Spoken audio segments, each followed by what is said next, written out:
Bismillahirrahmanirrahim. Assalamualaikum warahmatullahi wabarakatuh. Status harian normal baharu COVID-19.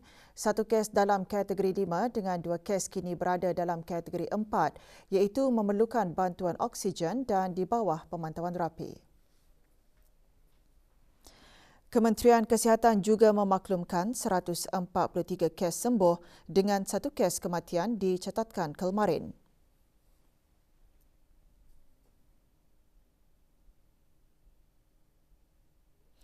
Jumlah keseluruhan pemberian 2 dos vaksin COVID-19 bagi kanak-kanak berumur 5 hingga 11 tahun, 83.6%. Bagi remaja berumur 12 hingga 17 tahun yang mendapat 3 dos vaksin, 58.7%. Manakala liputan bagi rakyat dan penduduk negara ini yang mendapatkan 3 dos vaksin, 77.5%.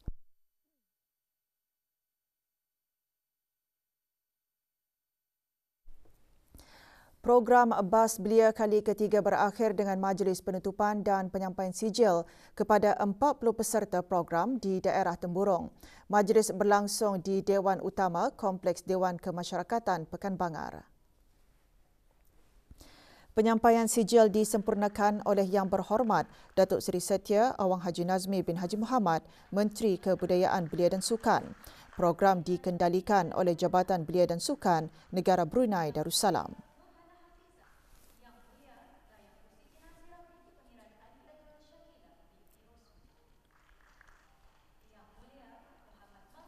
Pada sebelah pagi, para peserta program mendengarkan taklimat ringkas mengenai dengan pengurusan dan pentadbiran Jabatan Daerah Temburong.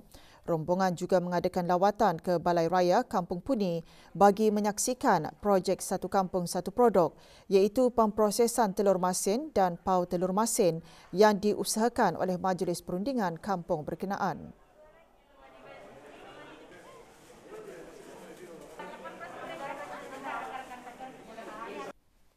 Banyak aktiviti yang boleh ikut dan merasakan benda-benda yang baru yang belum pernah dirasakan dan banyak belajar benda baru. Sepanjang 5 hari ini dapat menimba lagi ilmu yang banyak, alhamdulillah, daripada 4 daerah ini. Projek Pendidikan Alam Sekitar Anjuran Green Brunei dengan kerjasama Mitsubishi Corporation dan syarikat minyak Brunei Shell akan dijalankan sehingga November tahun ini. Kemarin diadakan penanaman lebih 200 pokok di hutan simpan Brakas bagi menandakan pelancaran projek berkenaan. Menyertainya Datuk Seri Paduka Awang Haji Mat Satejo bin Sokiau, Timbalan Menteri Jabatan Tenaga di Jabatan Perdana Menteri. Projek bertujuan meningkatkan kesedaran orang ramai mengenai isu perubahan iklim di negara ini dan memberi peluang masyarakat, terutamanya golongan muda, untuk mengambil bahagian secara langsung dalam usaha mengurangkan kesan perubahan iklim di negara ini. Juga menyertai Tuan Yang Terutama Maida Toru, Duta Besar Istimewa dan Mutlak Jepun ke negara Brunei Darussalam.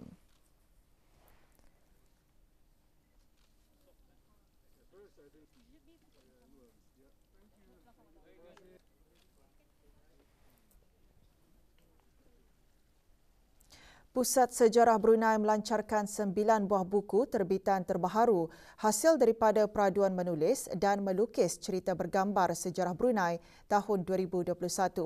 Majlis pelancaran diadakan di Pusat Sejarah Brunei Bandar Seri Begawan. Pelancarannya disempurnakan oleh Pengiran Haji Muhammad Hasnan bin Pengiran Haji Ali Hassan, Setiausaha Tetap Kebudayaan, Kementerian Kebudayaan Belia dan Sukan. Majlis diselajurkan dengan penyampaian hadiah kepada 8 pemenang peraduan berkenaan. Buku-buku tersebut boleh diperoleh di kedai buku Pusat Sejarah Brunei setiap hari Isnin hingga Khamis dan Sabtu pukul 8 pagi hingga 12 tengah hari dan 2 hingga 4 petang.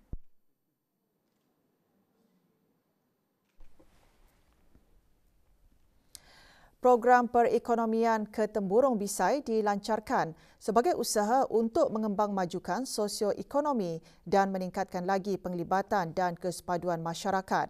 Program 2 hari itu juga diadakan bagi membantu tabung anak yatim daerah berkenaan.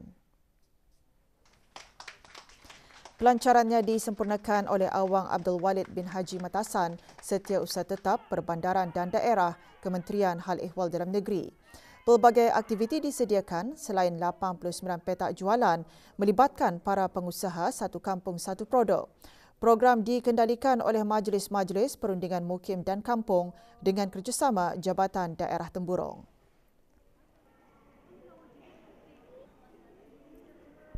Selain daripada petak jualan yang ada di Padang Kompleks, kami juga ada acara horse riding, ada cat show. Seruan saya kepada orang ramai supaya dapat mengunjungilah acara kami ini untuk meramai-ramaikan acara juga dan untuk menyokong lagi kira pengusaha-pengusaha dan produk-produk tempatan kita inilah.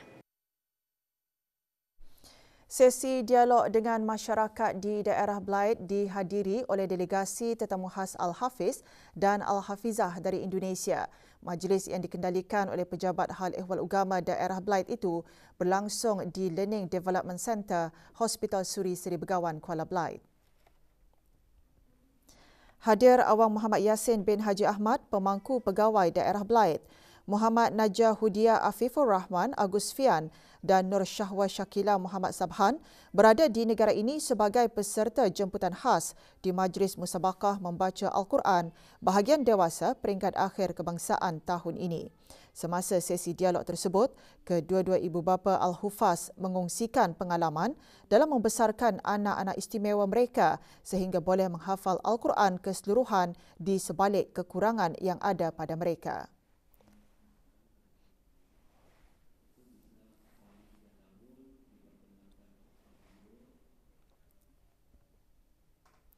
Majlis pengundian bagi calon penghulu baharu Mukim Blaid diadakan di Balai Raya Kampung Sungai Teraban.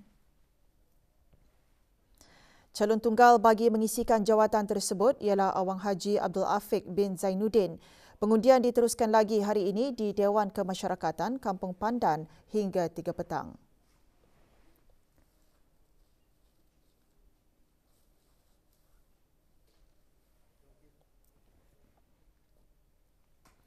Kursus kepimpinan pengakap remaja dihasrat dapat menyerlahkan lagi sifat kepimpinan dalam kalangan generasi muda yang akan menerajui kepimpinan masa hadapan.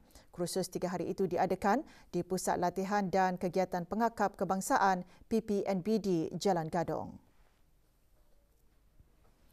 Kursus disertai oleh ahli pengakap remaja tahun 10 hingga 11 dari maktab-maktab dan sekolah-sekolah menengah seluruh negara. Mereka didedahkan dengan kemahiran, peranan dan tanggungjawab sebagai pengakap remaja serta pelbagai kegiatan kepimpinan. Ia dianjurkan oleh Persekutuan Pengakap Negara Brunei Darussalam melalui bahagian pengakap remaja dengan kerjasama Jabatan Pendidikan Co-Kurikulum Kementerian Pendidikan.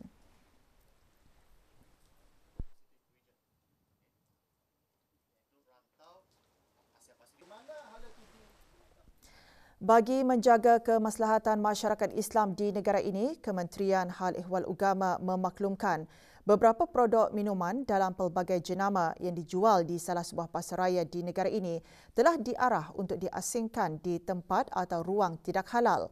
Langkah pengasingan diambil berikutan aduan orang awam dan hasil penelitian Jabatan Hal Ehwal Syariah melalui bahagian kawalan makanan halal yang mendapati produk-produk terbabit walaupun diisytiharkan tidak mengandungi alkohol, namun ada kemungkinan proses pembuatannya bersumberkan minuman beralkohol.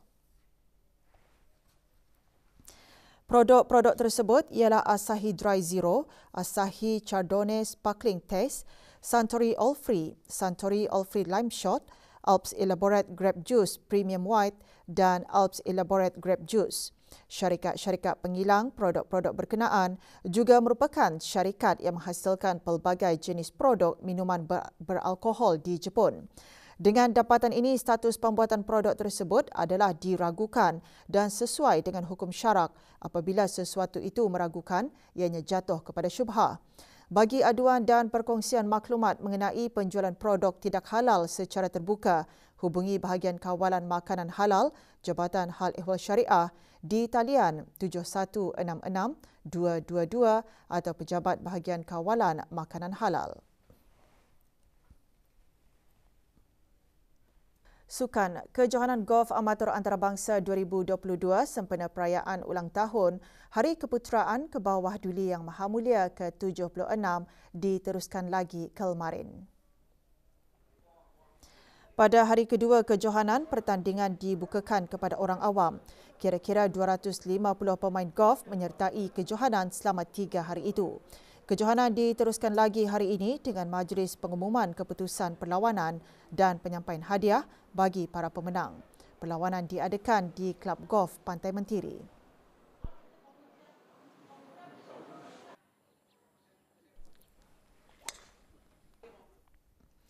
Jawatan Kuasa Tarik Kalat menganjurkan kejohanan tarik kalat bagi peringkat saringan bersempena sambutan ulang tahun Hari Keputeraan ke Bawah Duli Yang Maha Mulia ke-76. Perlawanan diadakan bagi peringkat daerah Brunei dan Muara. Sementara itu, perlawanan bagi peringkat kebangsaan juga diadakan dan dibukakan kepada semua pasukan dari 4 daerah. Perlawanan peringkat akhir dan penyampaian hadiah diadakan hari ini. Acara diadakan di Taman Haji Semuda Omar Ali Saifuddin di Ibu Negara.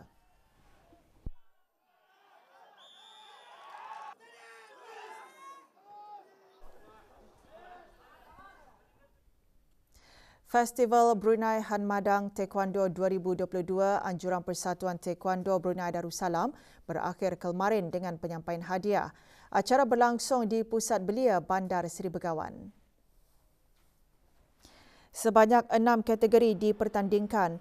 Ia antara lain bertujuan mencungkil dan melahirkan bakat-bakat baharu untuk diserapkan bagi menyertai pertandingan lebih berprestij di dalam dan luar negara. Hadiah-hadiah disampaikan oleh Awang Lim Ting San, Timbalan Yang di-Pertua Persatuan Taekwondo Brunei Darussalam.